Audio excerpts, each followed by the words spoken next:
So I am a self-taught farmer. And so because of that, a lot of the infrastructure around my farm is, shall we say, quirky. Release the Kraken!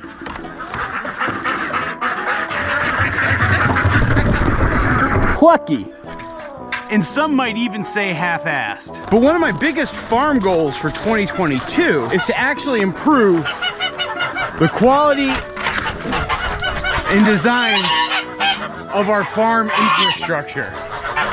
Morning, geese and chickens. Good morning. How's everybody doing today? Because I really do want to make our farm much more efficient, much more scalable, a better quality of life for the animals living on our farm, as well as make our farm a bit more visually attractive than our current dumpster fire design aesthetic would suggest. And I know comparison is the thief of joy, but lately I've been looking around at the farms that many of my friends have, and I'm starting to ask myself the question, why can't I do that? Like, take for example my buddy Justin Rhodes down in North Carolina. Over the last couple of years, he has really built out some amazing infrastructure on his homestead. He's taken some tried and true Joel Salatin style designs and improved on them. You know, I look at the stuff that he posts online and it makes me scratch my head and say, why can't I do that? So I was thinking, now that I don't have a day job and my full-time work is focused here on the farm, wouldn't it be cool to learn from him and see his farm and take some of those designs and bring them back to my farm? So let's just hop in the car and we'll make this happen. Well, that was pretty easy. What's going on, man? Welcome to the farm, man. So if everybody doesn't know, this is Justin Rhodes. Justin is an absolute legend when it comes to permaculture, homesteading, and how to have just a small homestead farm. Yeah. So how long have you been doing this? 15 years. And what would you say has been the biggest thing that you didn't think was possible, but that you're now doing? We're basically a micro polyphase farm. We're like taking my mentor, Joel Salatin, what he does beautifully on Polyphase Farm, one of America's greatest farm, and applying it to the homestead level and really doing it. The deep bedding for the cows and the sheep, and then bringing in pigs after them in the summer and the growing season, running cows and then sheep behind them and then chickens behind them. It's gone way beyond just growing our own food and providing food for our family. It's gone into this nurturing the land and making this a better spot for my children when they grow up, the way we're farming, and then my grandchildren who come behind my children. It all sort of works as like one big system that fits together then. Yes, absolutely. That's how I got into permaculture. Is I was gardening, and I was gardening over here, and I was doing chickens over here, and then I got Lyme disease, and then it was hard to do it all and go back and forth, and then I discovered permaculture, which what permaculture does is make the connection between, for example, the garden and the chickens. So then with permaculture, it says, how can the garden and the chickens work together? Well, in the very least, you could put them next to each other and throw weeds from your garden to your chickens and manure or whatever from your chickens to your garden and see how they can feed each other there. It becomes one system. What you'll see on this farm is not cows here and sheep here and gardens there. It's all together, working together. So the biggest thing I've been struggling with my farm is like getting more organized and getting more structure to it and making it a system. Are there things around here that you'd want to show me that could like help me with some of that thinking? Yeah, for sure. Well, don't look at my stalls or the floor of this basement. We got a long way to go. Dude, you haven't even seen my barn yet, so there's nothing there. We can definitely help you get organized with your structures. I mean, that's one thing. You know, I might let it be a disorder in here because I'm putting so much priority on the order of the animals. They get moved every day, no matter what. They get milked every day, no matter what. If I'm sick, I had an arm in a cast and milked 2 cows with 1 arm for 6 weeks. So we'll give you these structures and these ideas, and over time, you get more production and you cut time and it makes things easier. So let's step right here. I want you to notice, that's one thing permaculture will teach you, is to grow right outside your door. Dude, my bedroom's right there. My cows, my 1,400 pound bull is right there. And Morgan, you don't have smell-o-vision, but do you smell anything? No, it smells good, actually. Absolutely no smell. We have, talk about making things easier. In the winter, take a winter. Nature rests, let's rest. Let's put our cows and our sheep on deep bedding. What that means is, you see their manure here, it's piling up on top of wood chips. And this wood chips is why it doesn't stink. The urine, the manure goes into these wood chips, and as Joel Salatin would call it, it's a carbonaceous diaper.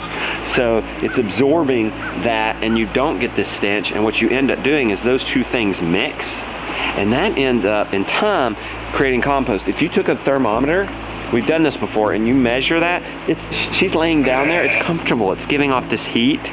It's at least 100 degrees, if not 120, in the middle of this deep bedding. Look, we just stepped up like 2 feet. We probably got 2 feet of bedding.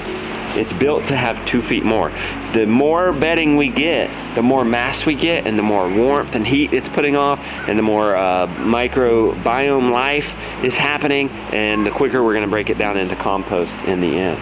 They've got their hay rack here, so we just throw hay. The south is behind the camera, and you got this nice sun coming in. It's actually hitting the ground, helping us to sanitize things.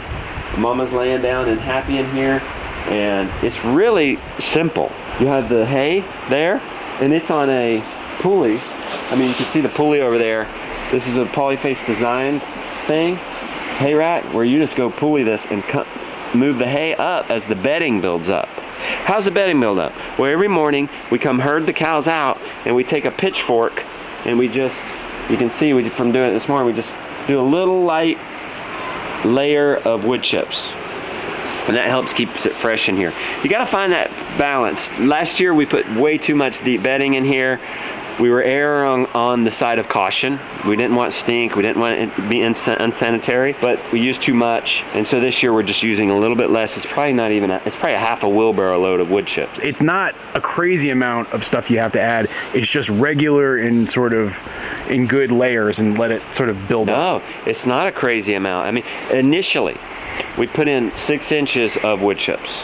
So yeah, that would probably be a quarter of a dump truck load, something like that. We probably use about 8 cubic yards of wood chips for 1, 2, 3 and a half, 4-ish cow units, plus sheep. With all our sheep, maybe another cow unit, so 5 or 6 cows. Joel has taught us to put corn in among this. So what we need to do, and we did it last year, you dig, you dump corn in it, put the manure in it, and cover it back up. And what that does is in the spring, then you bring in pigs. And the pigs naturally root and till and dig, and they're turning this. They're mixing the wood chips and the manure, and they're breaking this down into compost, looking for that corn, eating that corn, which softened and fermented over the winter, and helps you fluff it. You could get in here, we've concreted this so it won't leach into the soil, but it's also easy to get a tractor bucket down. You don't go too far, you don't go too little, you go just right, and you dig it out with a tractor bucket, put it in a manure spreader, and this is what I like about this the best. Even if I had enough field to just graze it all winter, I don't know if I would. All their manure that drops in the winter, it leaches. It's too cold, and it runs off and just goes off into the creek or something. You might get that organic matter come spring, but you won't get that nutrients. But what this does is capture all that nutrients, and you spread it with the manure spreader in the spring, after the pigs have dealt with it, on your worst pastures. So then that offsets this great imbalance, because we have pastures down here in the valley that are just lush and jamming, and we graze them, but the other pastures are slower, you see. So these lush pastures are getting too mature before we can come back to them. If we can get the other pastures improving, we'll have a more even rotationally grazing cycle, see? And we'll get more production from the same amount of land, which we lack land. 8 acres isn't quite enough for this many cows. We have to supplement with hay. If we bring up that production, we have less need, and we can get more from the same spot. It's trying to nurse off my finger. Hey, don't sneak out. You're not supposed to do that. Get back in there. The lamb just snuck out. Do that. What are you doing? Hey, come on. Go back in. Go back home.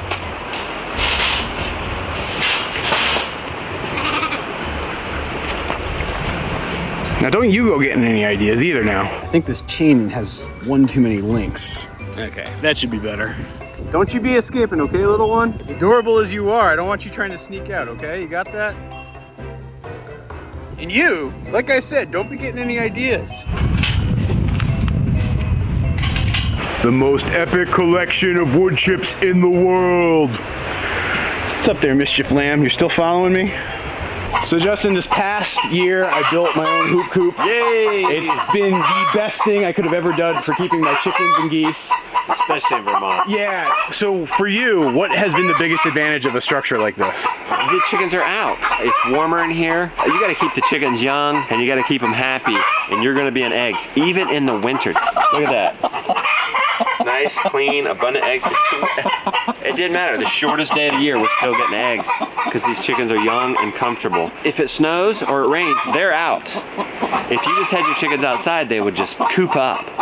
And they're not happy, so they're not laying eggs. It's nice and warm in here. We got pigs and chickens in here. We got them on mulch, on wood chips. But in the spring, when they move out, and see, I love the chickens. I love the pigs. I'm the carnivore.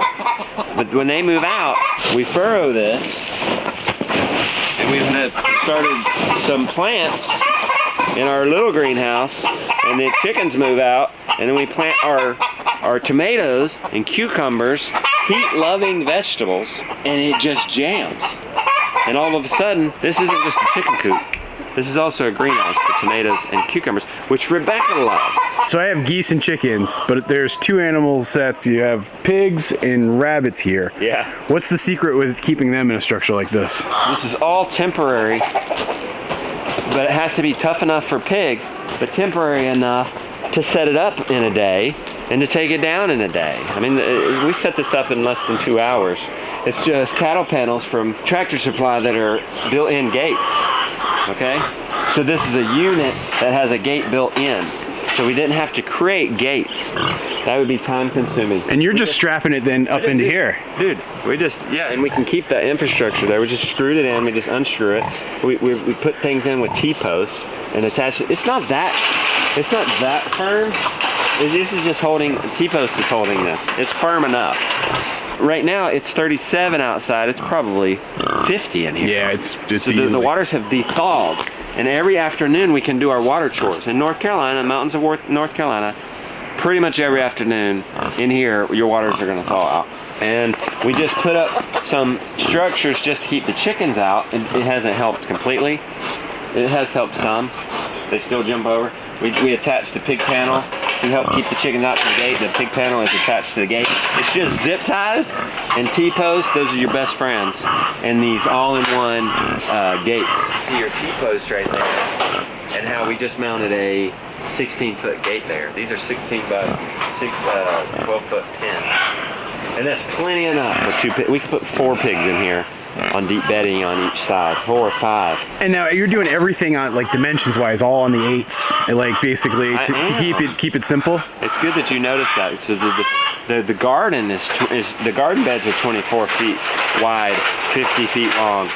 The greenhouse is that. You get gates that are 16 foot. Okay, and yeah, it's in that incrementals of 8. Doing it on the 8s and being able to then work with standard measurements in terms of how all the farm supply stores are selling. That's how it makes it easier. I mean, we've been doing this so long, we take it for granted. Yeah. But if you wanted to talk about how our systems just make it so much easier, that's one little thing, and you would notice that. It's good of you for noticing that. This is what happens over time. You know, last year we installed these. This is for tomato runners, right? Well, we had to install those last year, and that took a couple of days. But next year we don't. Next year we just get on the ladder, we climb up there and just pull down more string, and we're good to go. And see, our rows are already marked too. That compounding effect of doing a little thing every day, 1% change, you're doubling in 72 days. We don't just go sit inside now and have tea and watch a show. You could, and I guess we do that sometimes. But what you end up doing is you just end up doing more and getting more from the same amount of spot. I feel like right now, as I'm looking at my farm, I have this huge opportunity. I just quit my day job. I'm focusing on things full time, but I'm like so overwhelmed with the list of things that I feel like I need to chase. Like, how do you prioritize? How do you say, like, I'm gonna do this, then this, and then this? You gotta have a goal. So you gotta know what your goal is. It needs to be specific. I want to grow this amount of food in this amount of time. And you have this goal on a daily basis. Get out your Moleskine notebook, something. Write out your goal on top of that to-do list. And then write out the to-do list, all the things, all the big, whether you're doing macro or micro here, like yearly or daily. Write down everything that you can imagine that you would like to do, and then compare it to that goal. Is this actually getting you towards your goal? I mean, if your goal is to make $12,000 on the farm, and you've wrote out these lists, and one of them includes putting a fountain in for aesthetics. Well, as much as you would want to do that, and maybe could do that one day, that's probably not one of the most powerful things in your to-do list that you came up with that you would do. So then mark off anything that isn't pertinent to that goal. And then you still don't have enough time, money, or energy to do it all. So then you have to pick out, it's the 80-20 rule, then pick out the ones you think are gonna be most effective towards getting you that goal. If you're wanting to grow 75% of your own food this growing season, and you've listed bees, go ahead and mark them off the list. You're just gonna get a little bit of honey from them in the year. If you've listed meat chickens, keep them on there. You're gonna have pounds and pounds and pounds of meat in just two months from chickens, like pound for pound, the best, the quickest, the most efficient. You don't have all the time in the world. You wanna pick the most effective ones. Don't even mark them off the list, keep them on the list, but go at those first. And then on the rest of your list, maybe you're really excited about bees. You wanna get bees for the pollination of the garden or whatever. You'd really like honey. You wanna tap some maple, keep it on there so you don't break your heart. But go at those top ones first, and then if you have time, then go at that. Because a lot of times it's easier just to buy maple syrup from a farmer. Trade him some meat chickens for that maple syrup, right? Get the homesteading shame out of here. Homesteaders often feel like, oh, they've got to do everything or they're inadequate. They're not. There is a wonderful place for supporting the community. So people ask me all the time, when you gonna make your own cheese? I'm not gonna make my own cheese. One, because I can buy organic raw cheese, and these are from artisans who really know what they're doing. I cannot buy organic raw milk. I cannot buy organic raw yogurt. So I focus on those things. I cannot buy 100% grass-fed lamb that hasn't been vaccinated or wormed. It's not available. So I focus on those things and then buy the cheese from the artisan.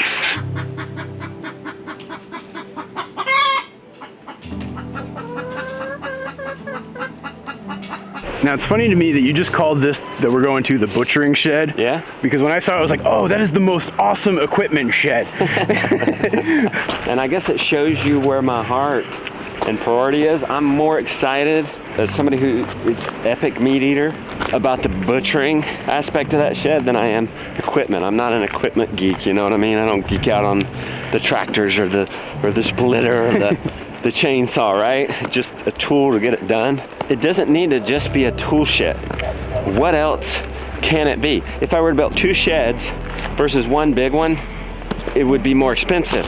So it's more economical and efficient just to make a bigger shed. So it's not just the butchering shed, it's the place to store the Kubota and the trailer and the gas and the string trimmer, see? All right, so how is it set up? This is set up to be totally streamlined. Put the chicken in here, harvest it, slaughter it, let it bleed out, we have buckets to catch it. Then it goes, see we're kind of going down in the line. We're not going over here and then over there. We're doing this in order. And then we put it in this scalder. It loosens up their feathers to where you can pluck them. Then it goes into the plucker. And we've got outlets everywhere, lights everywhere. And so we have people eviscerating using a sink here. They go into a water tank full of ice water, get cold. Then we hang them onto this drying rack. You can hang sheep and gut a sheep. And you can hang a big boy. You can hang pigs or stud muffin if you had to. So you're set up to do pretty much any animal on the farm. Yeah, we have 3 more bays for gear, and we were able to turn our barn into a wonderful hangout. I call it the people barn. To be successful on the farm and homesteading, you gotta be home. But you don't need to be a nerd. You can still have a social life. Just bring the social life to you. Create spaces on your farm that are comfortable and cool and fun to be around.